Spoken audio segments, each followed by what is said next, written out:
வணக்கம் விவசாய தோழர்களே, மீண்டும் ஒரு அருமையான விவசாய களத்தில் சந்திக்கல ரொம்ப மகிழ்ச்சி. போன பதிவில் ஐயா பாஸ்கர் அவர்கள் மாட்டு பண்ணை எப்படி அமைக்கலாம், அதை எப்படி பராமரிக்கலாம், அதனுடைய உணவு முறைகள் எப்படி, பாதுகாப்பு முறைகள் எப்படி அப்படின்னு சொல்லி தெளிவான விளக்கமா வீடியோவா கொடுத்திருந்தாரு.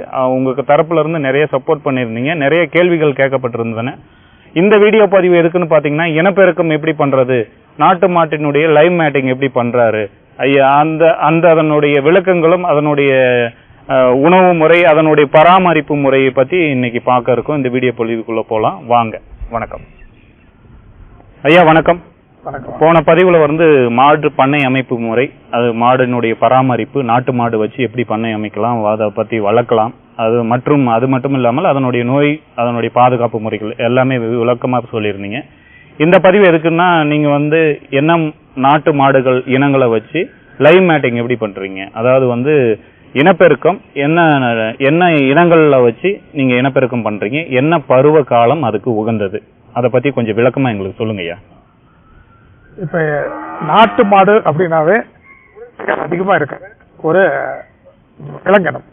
இப்ப ஒரு மாட்டை, நம்ம நாட்டு மாட்டை எந்த இடத்துல தொட்டு பாருங்க, ஒரு 1 மீட்டர் தூரத்துக்கு அப்படியே உடம்பு சிலுக்கும். ஆனா இதே ஹெச்எஃப் ஜெர்சில அந்த மாதிரி வராது. அதுதான் பேசிக் அடிப்படையான விஷயம். அப்ப அந்த உணர்ச்சி வேகம் அதிகமா இருக்கிறது நாட்டு மாடு. இப்ப நாம காளைகளை வச்சு அதை இனப்பெருக்க செய்யும் பொழுது மட்டுமே அவர்கள் ரொம்ப உற்சாகமா இருக்குது. அந்த உற்சாகம் எதுக்காக அப்படின்னு கேட்டீங்கன்னா, இந்த மாடுகள் உற்சாகமா இருக்கும் போதுதான் அது போடக்கூடிய கன்றுகளும் ஆரோக்கியமாகவும் பலசாலியாவும் இருக்கும். எப்ப பலமா இருக்குதோ அப்ப நம்ம காளையா இருந்தா பலமான ஒரு அடுத்த தலைமுறை உருவாக்குறதுக்கும், அதே கெடேரியா இருந்துச்சுன்னா நிறைய பால் கறக்கிறதுக்கும். இப்ப நாம வச்சிருக்கிற மாட்டிலேயே கூட 20 லிட்டர் ஒரு நாளைக்கு கறக்கிற இனமெல்லாம் இருக்கிறதுக்கு காரணம் அந்த பலத்தோடய சேர்த்துற மாதிரியான முறையை கடைபிடிச்சாங்க. இன்னமும் பாத்தீங்கன்னா வட இந்தியாவில் பாத்தீங்கன்னா கோத்திரம் பார்த்துதான் காளையை அந்த மாட்டோட இணைப்பாங்க. அப்படின்னா எந்த அளவுக்கு இருக்காங்கன்னு பாத்துக்காங்க. அப்ப அந்த கோத்திரம்ங்கிறது என்னன்னா, அதனுடைய அப்பா எப்படி இருந்தாரு, அம்மா எப்படி, எவ்வளவு ஈல்டு இருந்துச்சு, எவ்வளவு நாள்ல கண்ணு போட்டுச்சு, இந்த மாட்டோட வெயிட் என்ன, 2 டன் இருக்கிற காளையெல்லாம் இருக்குதுன்னா பாத்துக்காங்க. இப்ப நம்ம கிட்ட இருக்கிறது 920 கிலோ கிரு மாடு. அந்த மாதிரி பலமா இருக்கிற காளைகள் உற்பத்தி செய்யக்கூடிய கன்றுகள் மூலம் அந்த மாட்டுக்கு அதிக பால்கள் வர்றதா நம்மளுடைய தொடக்க காலத்துல இருந்து இருக்கிற ஆராய்ச்சிகள் தெளிவா சொல்லுது. ஆகவே நாம என்ன பண்றோம்னு கேட்டீங்கன்னா, நீங்க நம்ம ஸ்ட்ரான்னு சொல்லக்கூடியது ஆர்டிபிஷியல் இன்செமினேஷன்ல எங்கேயோ ஒரு இடத்துல தயார் பண்ணிருப்பாங்க. அதை பத்தியான டீட்டெயில் யாரும் அதை நம்ம தெரிஞ்சுக்கிறதே இல்லை. அதுல ஒரு 11 டிஜிட் கோடு இருக்குது. அந்த ரெட் கலர்ல எழுதியிருக்கோம், பிரிண்ட் அடிச்சிருக்கோம். அதை எடுத்து பாத்தீங்கன்னா அந்த மாட்டினுடைய செமன் எங்க இருந்து எடுத்தாங்க அப்படிங்கிறது தெரியும். ஆனா எடுத்தாங்கன்னு தெரிஞ்சாலும் எதோ இது கோட்ல இருக்கிறது தெரியுமோ ஒழிய அதுல முழு விளக்கம் தெரியாது. ஆனா நம்ம கிட்ட இருக்கிற மாடுகள் ரொம்ப பலசாலியாகவோ திலகாத்திரமாவோ இருக்கும் பொழுது அதனுடைய கன்றுகள், இனப்பெருக்கம் மூலம் ஒரு கன்றுகள் மிக அதிக பலனை கொடுக்கக்கூடியதா இருக்குது.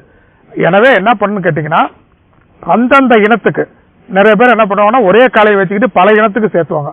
அது அடல்ட்ரேஷன், அந்த கலப்படம் ஆயிடுச்சுன்னா கடைசியா நீங்க ஒரு 3வது ஜெனரேஷன் தலைமுறை வரும் பொழுது நீங்க எதிர்பார்க்கிற ஒரு குவாலிட்டி கண்டிப்பா கிடைக்காது. கடைசியா மிக்சிங் ஆகி போய் நீங்க எதை நினைச்சு நாட்டு மாட்டை நினைச்சீங்கன்னா அந்த தன்மை கிடைக்காம மாறி போயிடும். அதனால கிரு மாடு, இப்ப நீங்க பாக்குறது பெரிய கிரு மாடு இருக்குது காளை, அதுக்கு 5 வருஷம் 4 மாசம் ஆகுது. அதுக்கு பாத்தீங்கன்னா அதுக்கு அடுத்தது இன்னொரு காளை இருக்குது, அது 1 வருஷம் ஆயிருக்குது. இப்ப இது பாத்தீங்கன்னா சாகிவால் மாடு. இந்த எருது என்னன்னு கேட்டீங்கன்னா இதுக்கு 2.5 வருஷம் ஆகுது. இன்னும் ஒரு 3 மாசத்துல 4 மாசம் ஆகும் இதே மாட்டோட இணை சேர்க்கை செய்யறதுக்கு. ஆனா இது இன்னொரு 3 வயசு இருக்கிற சாகிவால் ஒண்ணு மாடு மேய்ச்சிட்டு இருக்குது.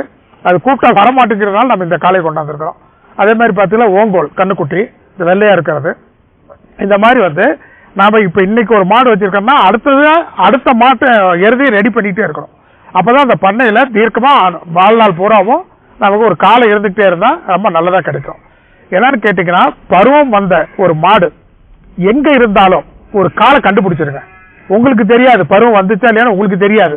அந்த காலை அன்னைக்கு காலையில பாத்தீங்கன்னா ஒரு 5:05 பாத்தீங்கன்னா அந்த மேல் உதட்ட மேல தூக்கி இருக்குது அப்படின்னா இந்த பண்ணையில எங்கேயோ ஒரு மாடு ரெடி ஆயிடுச்சுன்னு அர்த்தம். ஒரு என்னன்னு கேட்டீங்கன்னா ஒரு 10 மீட்டர் 20 மீட்டர் தூரம், அதாவது 35 அடி 40 அடி வரைக்கும் அந்த பருவம் வந்தது. அப்ப நீ கண்டுபிடிச்சிக்கலாம், ஒவ்வொரு மாடை தேடிட்டு போனீங்கன்னா எந்த மாடு பருவத்து வந்திருக்குது அப்படின்னா அந்த மாட்டு இனத்துக்கு சார்ந்த காளைய தனியா கொண்டாந்து விட்டுட்டீங்கன்னா அது இயற்கையா ஒரு 2-3 தடவை சுத்தம் போகும், அதுக்குள்ள ஊடல் இருக்கும், அப்படியே மரத்துல உராசிக்கிங்க ஒண்ணு கூடும். நல்லா பாத்துக்காங்க. எப்ப காலைக்கு சேர்த்தும் பொழுதோ லேசா ஒரு 4 டிராப் 5 டிராப் ஒண்ணு கூடும். அப்படின்னா நான் ரெடியா இருக்கிறேன், நீங்க காலை வந்து என்னோட இணையலாம் அப்படின்னு அது வந்து சிக்னல் கொடுக்குது. அப்ப அந்த சிக்னல் கொடுக்கும் பொழுது அந்த காலையை ரெடியாகி உடனடியா அந்த மாட்டோட இணைப்பருக்கு சேர்ந்துருது. அப்படி சேர்ந்துட்டா நீங்க திரும்ப அந்த காலை அந்த மாட்டுக்கிட்ட அந்த காலை போகவே போகாது. மனித வர்க்கம் மட்டும்தான் எப்ப வேணாலும் இருக்கான். ஆனா மாடு மட்டும் என்ன பண்ணுன்னா ஒரு தடவை இணை சேர்க்கை நடந்துச்சுன்னா அது கருவுறுதல் நடைபெற்றா அந்த பக்கம் திரும்பாது, அது வேற மாட்டை தான் அதை நோக்கி போகும். அப்ப வந்து என்ன அந்தந்த இனம் அந்தந்த மாட்டோட சேர்த்தும் பொழுது மட்டும்தான் அந்த பியூரிட்டி அப்படின்னு சொல்லக்கூடிய தனித்தன்மை வாய்ந்த நமக்கு கன்றுகள் கிடைக்கும்.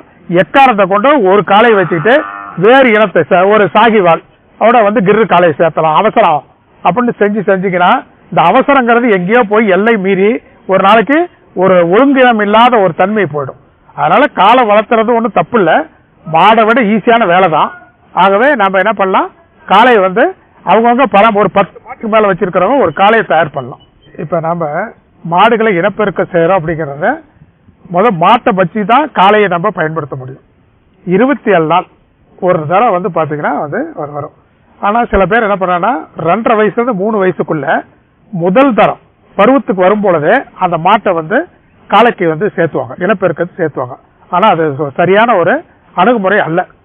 ஒரு தடவை விட்டுறணும் ஃப்ரீயா, மொத்தம் கிளீன் ஆகி அந்த கர்ப்பப்பையானது மொத்தம் சுத்தமான பின்னாடி அதுக்கு அடுத்த 27 நாள் அல்லது 29வது நாள் ரெடி ஆகும். அந்த நேரத்துல காலைக்கு சேர்த்துறதுதான் அந்த மாடு வந்து தகுதியா இருக்கும். அதனால நம்ம அவசரப்பட்டு ரொம்ப ரெடி ஆயிடுச்சு அப்படின்னு சொல்லி அது சேர்த்துறோமா வந்து அது தப்பான அணுகுமுறை.